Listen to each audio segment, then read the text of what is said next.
Holla ballers, what's going on? It's Preacher bringing you some Friday mail questions. As you know, on a Friday we like to take it easy over at PreachGaming. We're going out tonight. We're going to celebrate the fact that we've done some 14 and 15 hour days for the last couple of weeks. We're going to go out and have a little beer just to celebrate that one tonight. We're going to have some good fun. Couple of announcements. Tomorrow, Saturday the 5th of May, is the workshop live on twitch.tv/preachlfw. You can click that on my channel, whatever you want to do. It's going to be at 8 PM London time. If you're not sure what that is, just Google 8 PM GMT or 8 PM London time and you will know exactly when that's going out live. We're going to be using your subscriber submitted videos who've been sent in to me to go over their content and hopefully make them a little bit of a better player. That's what we're going to do tomorrow. And the other announcement is that is a week tomorrow.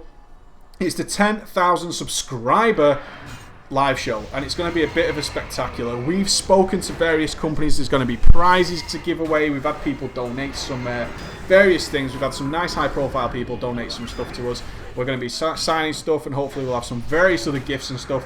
I want to mix in some tournaments, so if you don't have it yet, try and have Team Fortress 2 and Tribes Ascend installed on your PCs. We're going to hopefully run something along those lines and maybe give away some prizes on that stuff. But 10,000 subscribers. The theme of the show is memorable moments, so if you have any questions that you'd like to see me talk about on this show, or you want to submit your memorable World of Warcraft moments to me, send them to preachgaming@gmail.com. We'll read them, and if they are awesome and baller, we'll get them on the show and we'll talk about that stuff. The question today came in from Lewis. Hello to you, Lewis. I want to know your opinion on 25-man raid settings. Since you've been known on YouTube, as far as I'm aware, you've been in Darkstorm and Method, both of which are 25-man raiding guilds. Do you prefer 25-man raiding over 10? If so, why? Also, there have been rumours about 25-man raids in Mr. Pandaria completely going wrong. What's your view on this? This is the age-old subject, isn't it? This is one of those subjects where nobody is going to agree. There's going to be an all-out YouTube flame war in the comments, I have no doubt, but I will share with you my opinion.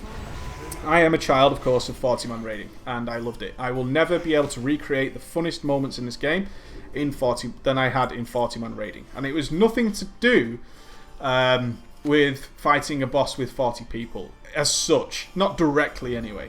There's something really, really wonderful about when you do a progression raid as a 40-man raid guild and the boss dies and there's 40 people on your voice comms that all cheer out in one big unison.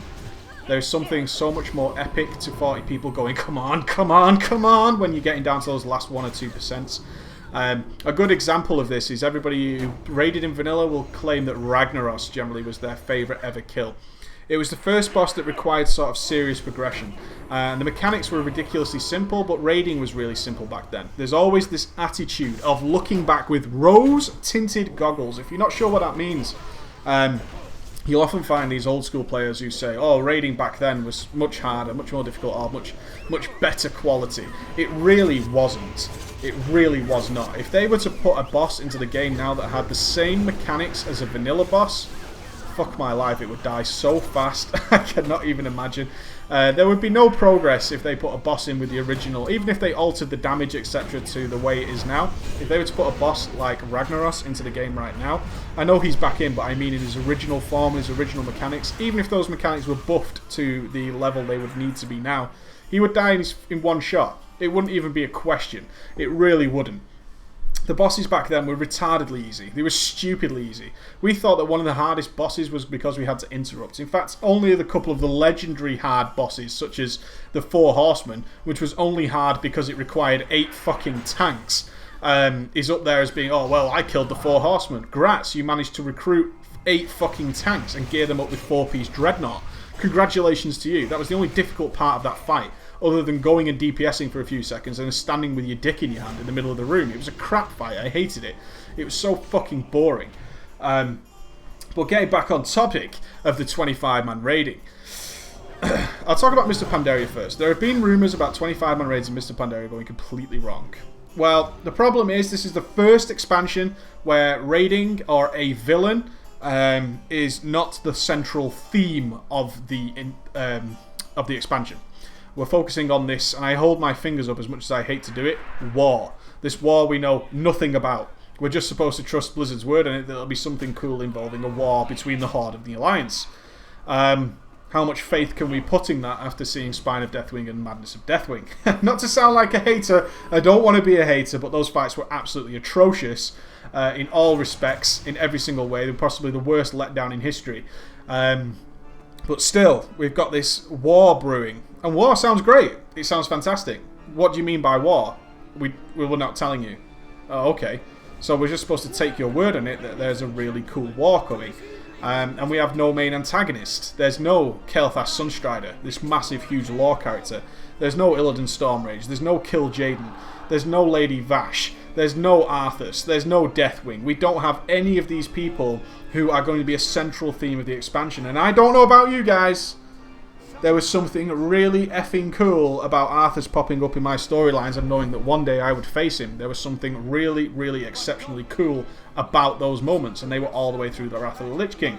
There was something really awesome about Deathwing tearing up the Twilight Highlands if you did that quest, and he's generally popping up left and right all the way through Cataclysm. Deathwing had an effect across the entire world. He changed the landscape of Azeroth. And that's not going to happen this time.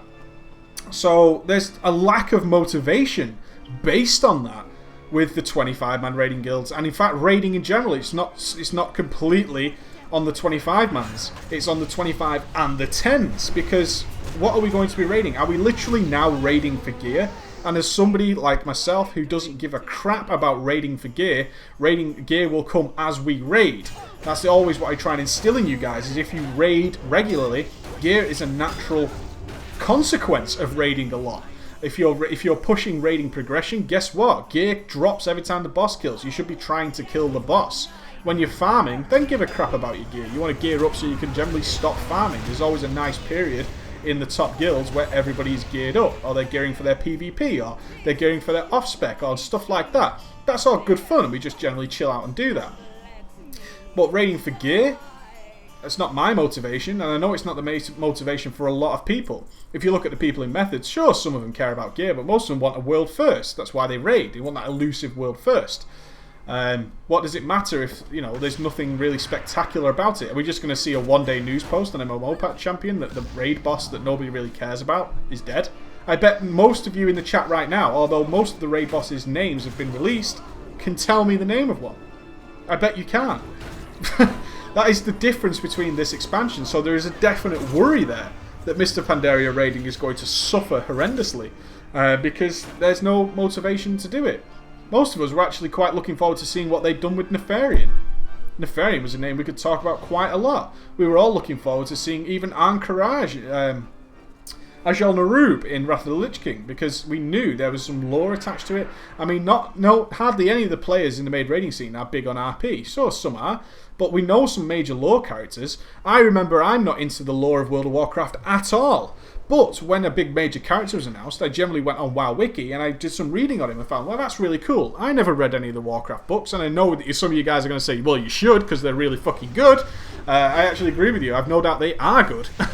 At this moment in time, I would safely say that most of Blizzard's intellectual property content is probably really good. And maybe I should do that in the future. But what I used to do is, Arthas Menethil. I don't know a goddamn thing about Arthas, but I Wikipedia'd him and read his story, and I was like, wow, that's really cool. I did the same with Illidan Stormrage. I did the same with Kill Jaden. I did the same with Deathwing. I read about Deathwing. I read his backstory, almost like a Wikipedia of his backstory. That's all I wanted to know, and that gave me some anticipation as to what to look forward to. This huge black dragonfly, I thought that's going to be awesome. And then you see a picture of him the size of Stormwind. How popular was that picture? We saw a picture of Deathwing is the size of Stormwind. We couldn't wait to get him on our screens. Little did we know all we'd see was his hands. But that didn't change the fact that that picture essentially went viral among the WoW community. Wow, look at the Deathwing. What do we have for Mr. Pandaria so far? Not a great deal. We don't.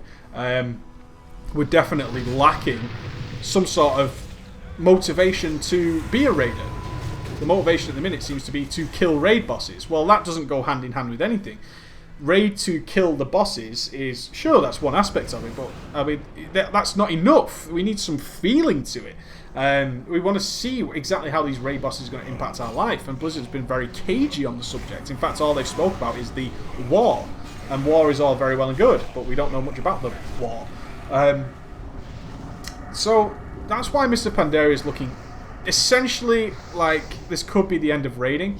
And this is going to move me on to the next subject, which is what is my opinion on 25 and 10-man raiding. Here's my problem. 10-man will never be balanced. 10-man will never ever be balanced. And now this will start a flame war. But 10-man, and I'll give you the reasons for it. I will pan out why this is true.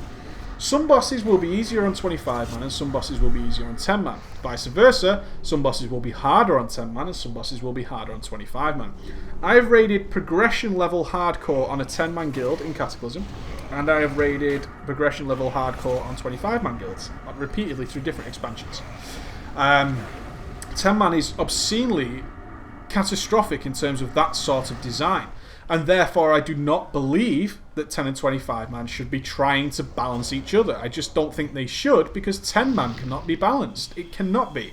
There is a definite lack of class balance for a start. And class balance is hugely important when you design encounters. When Blizzard designs a boss, they have to have ways of countering the abilities the boss does. Seems simple, right? In 10-man, though, you have to take into account that some guilds might not have access to 2 dispellers or some sort of purging mechanic or something, or some sort of death grip. You know, that's an interesting mechanic. Is death grip? It can be used in a variety of different ways.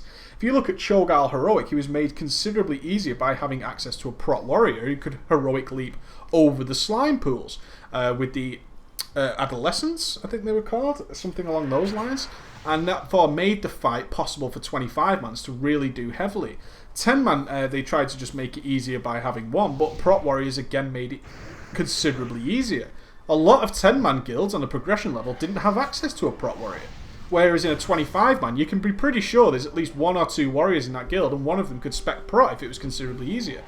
In 10-man, they don't have that luxury.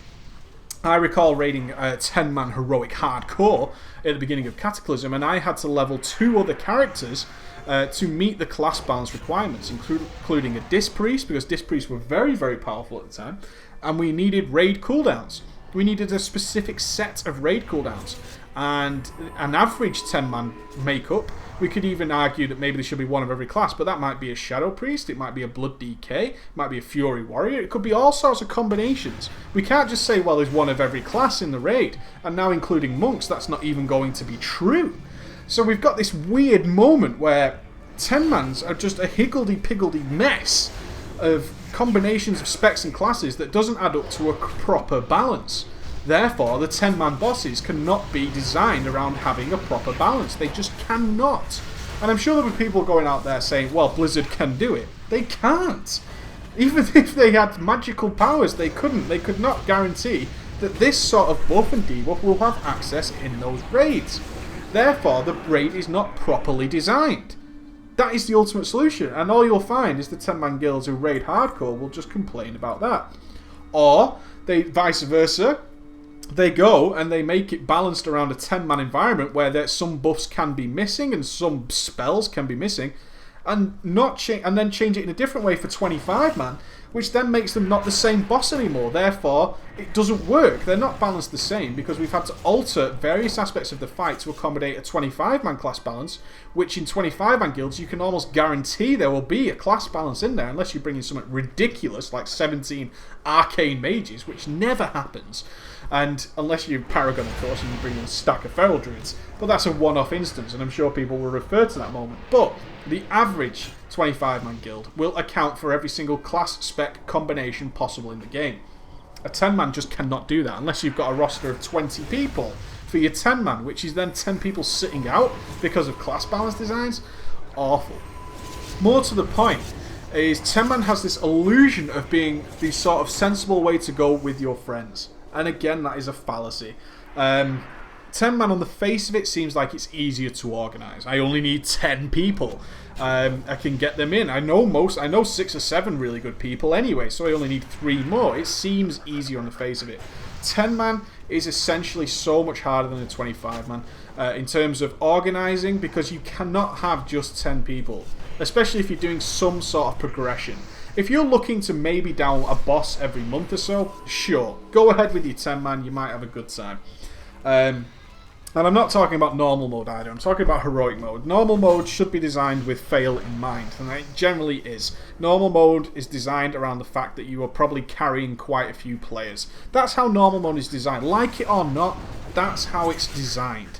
It's designed to be killable. There's a reason that all the guilds who are after progression generally storm normal mode in the first day of release within a couple of hours. Even Darkstorm did it. Darkstorm were a World 400th guild, World 200th guild that I was in, and didn't consider themselves to be the hardcore of the hardcore, and let me tell you, they didn't organise it that way either. They were mainly a group of friends. But as soon as Dragon Soul Normal came out, we killed it within a couple of hours. We killed Firelands within a couple of hours. It was no big deal. The bosses are designed to fall down. They are designed that way, to give you an idea of what the bosses are going to be like. Hopefully you're going to jump into some hardcore modes. So from a heroic point of view, huge amounts of problems. With the 10-man setting, is just more headaches than it's worth. Blizzard knows this. Blizzard has announced relatively recently, about 3 months ago, they wish that the raiding was 15-man. I can see in the next expansion the abolishment of 25-man, the abolishment of 10-man, and us going completely 15-man. One sort of raid setting, 15-man. And I can see that happening. Blizzard wants it to happen. And this lack of raiding anticipation that's coming towards Mr. Pandaria, I see as the first step in that happening.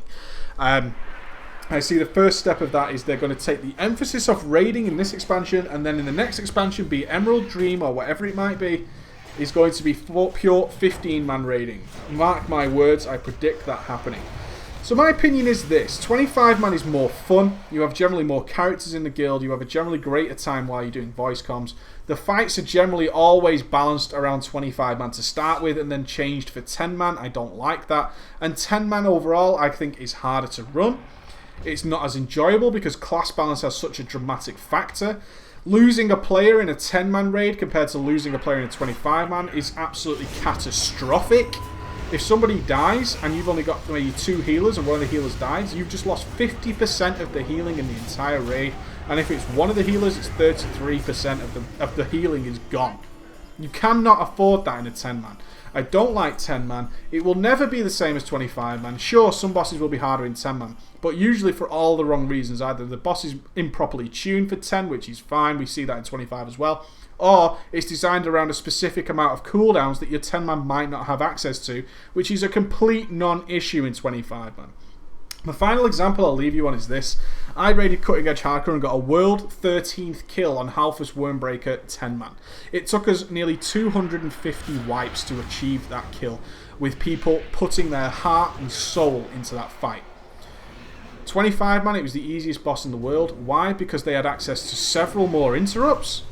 They had access to all sorts of raid cooldowns that they could rotate excessively. I'm not talking about you need X amount of raid cooldowns for X amount of spells. Raid cooldowns can be used excessively in 25-man. Oh, this situation seems hard. We can throw down an extra power word barrier, an extra spirit link, an extra pain suppression because we've got backups in the raid. 10-man does not have that luxury. And unfortunately, that is my feelings on it. And I know some of you guys who are dedicated 10-man players might not realise this on the face of it. But trust me, 25-man guilds have an easier time, and although there's no respect given towards 10-mans, and they seem easier to organise on the face, they really are not. And I give full credit to when a 10-man has a really good run. But I still, for my personal opinion, if the 10-man starts storming the 25-man guilds and being ahead, I can only count that the 10-man has been tuned much easier. Because the best guilds in the world, generally, are all 25-man guilds. And if they're struggling on content, there's something wrong with the 10-man, and that attitude may seem wrong to you guys, but that is the attitude across the entire player base for the majority, unfortunately, and rightfully so, because 10-man can never be balanced properly. No one can take a world first 10-man with any sort of respect. Unfortunately, that is just the way of things. We know, as cutting edge raiders in the 25-man guild, that 10-man just, in terms of mechanics of fights and class balance, can never be achieved properly in a 10-man environment. It cannot be done.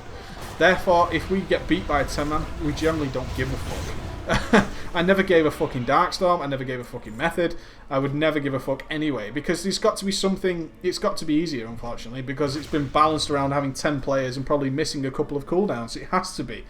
That's me for today, guys. I will see you tomorrow with the Rep Paladin video. Look forward to that on Saturday, and of course the workshop tomorrow. You take it easy, ballers.